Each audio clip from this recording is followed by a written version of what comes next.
Welcome in everybody into another episode of Bulletin Sports Talk. I'm your host, Brian Rathbone, and on today's show, we have Kohana Nakato from Summit joining us.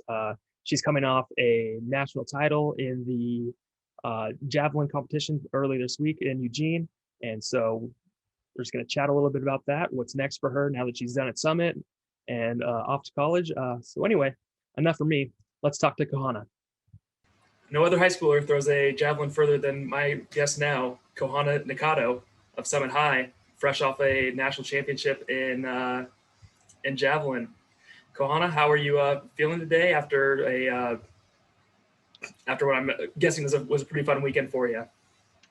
No, I'm feeling amazing. Still kind of hard to process, but still feeling pretty good. It's just can't really believe it, but it was just so much fun. And to throw at Hayward was amazing, and to see everyone else compete the amount of potential everyone has was just amazing. Yeah. And so you're at the new and improved Hayward field during the Olympic trials that are going on right now. What was just kind of that whole experience like for you?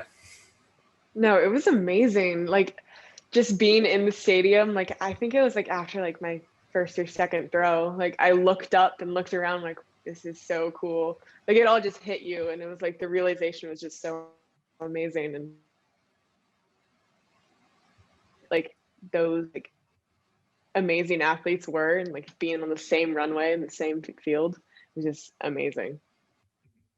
Did you get to watch some of the other what was going on the whole time? Or you just kind of just focused on what you're doing, and you kind of get to see some of these Olympic hopefuls? No, I definitely like to watch the other events.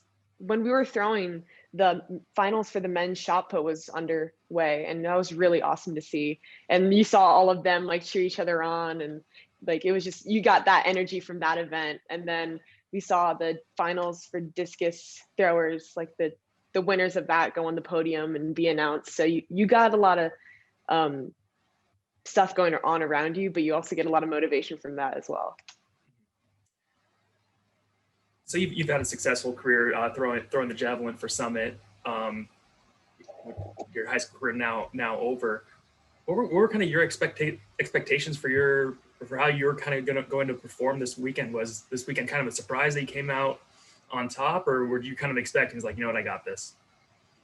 I was really just wanting to go in and have fun, and just I was just excited for the experience, mostly. I wasn't really wanting to set a whole bunch of goals. I did want to perform at my best and keep relaxed and stay up to and I didn't want my work to go to waste, but I still wanted to stay up on top performance. But I just wanted to focus on having fun and just throwing it as well as I could, and also just enjoying the experience with my relay team as well, because I also ran with them. So yeah, how many other was this you and the relay team? How many of your it was just us. Summit teams? Yeah. Okay, just a small group. It's been this is kind of the first year that the new Hayward's been out. It's under construction the last 2 years. Did you ever get to experience kind of the old Hayward? No, I was a jumper freshman year, and I missed state by a little bit, but I just always heard from my older teammates how amazing Hayward was. And actually last meet, a few days ago, was my first time ever in Hayward Field. Okay. And so that was amazing. Cool. So are you new to javelin? When did you kind of pick up this event? How did you kind of get started on this path? The first time I ever did it, my first season, was sophomore year. I did a little bit JOs before high school, but I had no experience whatsoever. It's kind of just a fun thing. But sophomore year, before sophomore season, my coach was let's get her out, because they saw me throw something, and they're I think she has some promise. And so they got me out, and turns out they were right. So. They were right. What do you think they saw? I don't know. It's amazing how well the coaches at Summit see the potential in the athletes. And it's amazing, like as an upperclassman, also seeing that, like talking to the coaches, being like, oh yeah, no, they have great form, they have great like natural talent. And you can also just like, there's also some things like people aren't coming in with, and they can just build that up with just hard work. And the amount of like motivation everyone has on the Summit track team is amazing, and that helps motivate everyone else as well. So with track and, you know, something, you know, like javelin, you know, for someone, you know, like me who, you know, it's never in the track and field, you know, it's a very like simple sport in the way that it's just like, you're just like trying to run really fast or throw something really, really far. What kind of goes into making a good javelin thrower, you know, like yourself? What do people like me not see that goes into being really good? Honestly, it's funny because I was at that point in time, I was like, oh, you just throw it, you know? But after spending a whole season on it, I had basic like sophomore season, like at state, I was only halfway on the runway. Like my approach was super small because I didn't have the amount of technique to carry my speed and power. So the amount of training and speed and just overall transfer of power and timing is it's complicated, and there's a lot of work and technique that you need to do that. And I learned the hard way by training through that. But overall, a lot of track sports, like even just the simplest like sprint, has a lot of work and technique that's fine-tuned. Mm-hmm. When did you kind of feel like yourself kind of were able to like kind of pick it up? Like you're, all right, I kind of got the technique down and feel like I'm kind of got this. Honestly, I don't even know. Like I'm still working on it. Like I'm trying to fine tune every little detail. Like even at the last meet, like after my second throw, I'm like my angle, like I need to change the angle a little bit. Like I had to read the wind. Like there's a lot of things to go on, and like especially with javelin, because it's not only you, like you have to read the environment as well.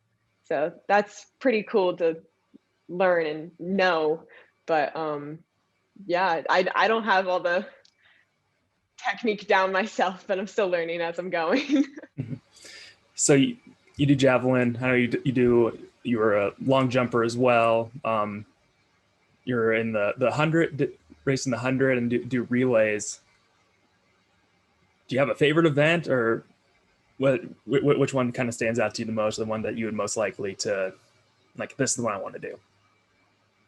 Overall, I like them all a lot, but the relay is just really special because you're with a group of people, and it's not only you like running in the event, you're not by yourself.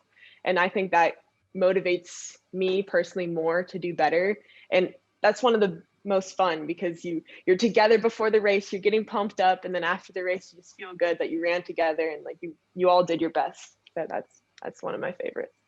Yeah, who ran with you this weekend? It was Ruby Bishop, Morgan Hansen, and Camille Buzzes, was including myself, was the 4x1 we ran, and we all did really good, and I was really proud of that. It was just an awesome experience. Nice. Yeah, no, it's like at the, you know, state high school meets, you know, before, you know, when the relays are always kind of the cool one to kind of watch, because you have like kind of at each exchange, you can kind of like hear like the roar of the crowd, like in at each of the handoffs. And so it's just kind of really, that was one of my takeaways from the old Hayward on, you know, kind of one of the cool events was like the relays, because yeah, you can just get that kind of echo of, oh yeah, at each of the handoffs. Do you feel that when you're running? Oh yeah, like especially because I was the fourth leg, you have all these like amazing athletes like right next to you getting ready to run their race with their team, and you're all like talking and like wishing them luck and saying like good job, and just like you're together with a whole bunch of people, and just having that energy before you even run is awesome as well. Mm-hmm. So you're saying, you know, the coaches, you know, came up to you, you know, sophomore year, and they're like, hey, we're going to try you out at Javelin. Would there be an event where Turnbull comes up to you and he's like, hey, we want you to run, or we want you to compete in this event, and you're just like hoping, please don't say this event? I am lucky. I'm one of the lucky ones that I have not been in a 400. I have not run the 400-meter dash, and I've done a few in practice for training, and those are very hard. And I respect distance runners and 400-meter sprinters a lot. That's one of the hard ones that I'm happy I haven't ran in a race for. It's funny. We were at a Summit track meet earlier this spring. We were with our photographer, and I think I told him, because I never ran track or anything, and so I was like, what event do you think I would be like? Talking to myself, what event do you think you would have done? And I was just like, I think I would have done the 400. And then like within like 10 minutes, we heard someone on the PA system just be like, and now we're about to run the 400, which is considered the hardest race in track and field. And I was like, nope, that would not have been me. Yeah, no, those are hard races, and I respect my teammates who do that. That is definitely. What makes it so challenging? What makes it such a grueling race? Well, you're pushing your body to the limit. Like it's a short enough distance that you can't set yourself at a pace. I think it's hard for me to say because I haven't ran in the race, as I said prior. But from what I see, it's such a hard race because you have to push yourself as hard as you can throughout the entire lap, because it's a sprint for 400 meters, a full lap, and the amount of mental strength that takes is crazy because your body's giving out and you have to force it not to. So I think that's one of the reasons why it's really hard. So you've wrapped up your high school career, 4 years with the Summit track and field program. What are some of your maybe favorite memories of the last 4 years of being in that program? Because from the outside kind of looking in, it looks like a pretty fun program to be a part of. Oh yeah, no, it's amazing. The amount of friends like you gain from just being there is awesome, and the energy that everyone has and the support system you have is amazing. Just like the energy, like during meets, everyone's cheering you on, and then after meets, we all go and like hang out, maybe get some food. It's a way to like connect with people and like have like a family practically. And I think that's one of the reasons why Summit Track is so enjoyable. And also it's a support system to try and get you to your fullest potential as well. Mm-hmm. So now that high school's in the books for you, what's next for you? I'm ready to go and throw for University of Oregon. Oh, U of O. Oh, so you're throwing where you're going to be throwing for the next 4 years. Exactly. That was an opening meet for me, basically, at the Hayward field. So yeah. How'd you land on Oregon? How kind of that all kind of come together for you? I mean, obviously they're a great track and field program. Yeah, they have a great program, and they also have a really good school. And especially during this year, recruiting, it was super hard for athletes because the pandemic, and a lot of like visiting was almost impossible, and it was just really hard to reach out and find a good school until like just recently. And U of O was honestly the best one I could like. The best fit for me because I love looking at their schooling system, and I have friends who go there and they say promising things about it, and I'm so excited to be a part of their school. Yeah, were there other schools kind of in the mix? What was, like you said, the recruiting year was kind of a wild one. Can you kind of elaborate a little bit more on that? Yeah, there was a few schools.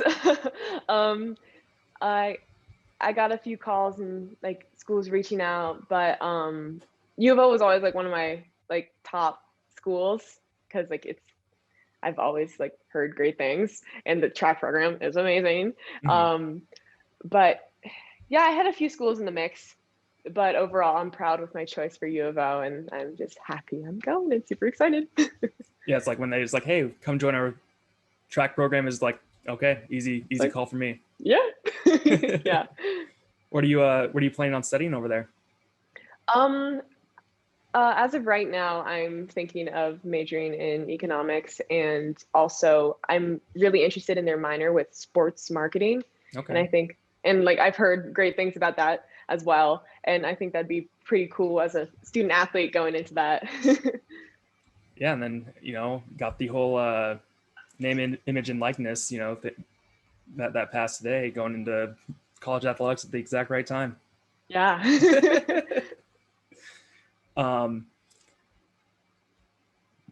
So yeah, I guess I'm still kind of curious, kind of on like how the recruiting just kind of for track and field kind of played out this year in terms of there weren't a lot of meets and whatnot, and how do you kind of get in contact with schools? How do they how does that whole thing kind of play out in a year that was obviously different than years past?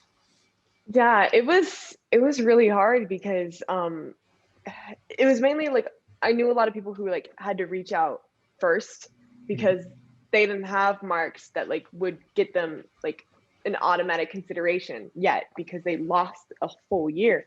And so it took a lot of work to reach out and also like stay up with like the situation because everything was changing, everything was shifting, and like to the deadlines for like visits, there was like, oh, well, you got like in a month maybe, and then it's like, oh well, no, now another 2 months, and it just kept like the dead period just kept growing.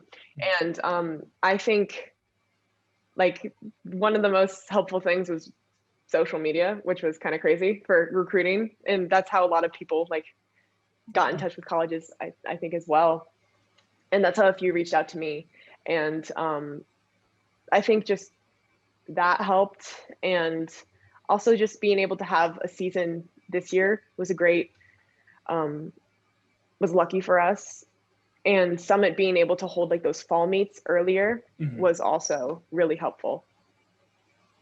Okay, were you like, was there ever like a point where you're just like kind of worried, like, oh man, I'm about to go to college, and I want to throw, but things just kind of aren't happening?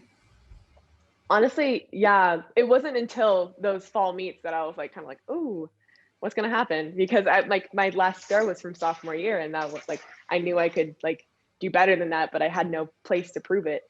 But yeah, I was a little like worried until I like, that's what I was saying, like our track program is so good and supportive and it gives us opportunities, and luckily I was able to get one of those, and that helped me go to the next step, and that I'm really thankful for that.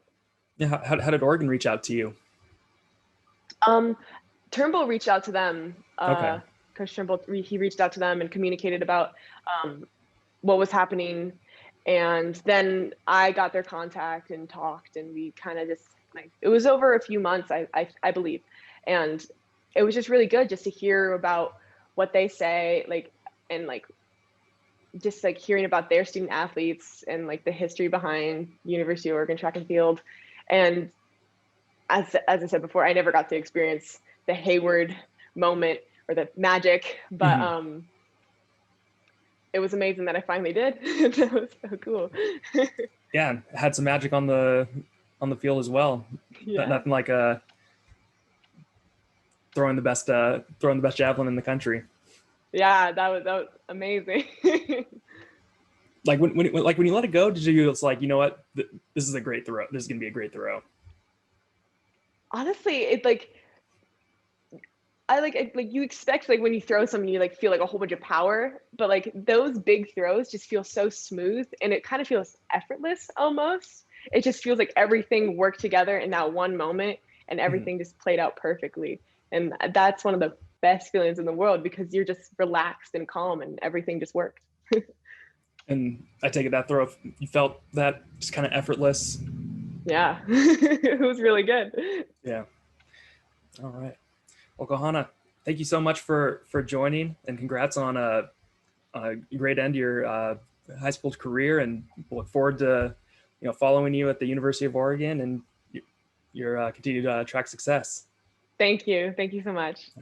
Thank you for everyone for making it this far into the show. You can find this podcast online on the Bolton's YouTube channel, on the Bolton's website, as well as on Spotify and iTunes. And thanks again for Kohana for joining us. That was a fun conversation, and we will be back again later this week with another episode. So thanks again.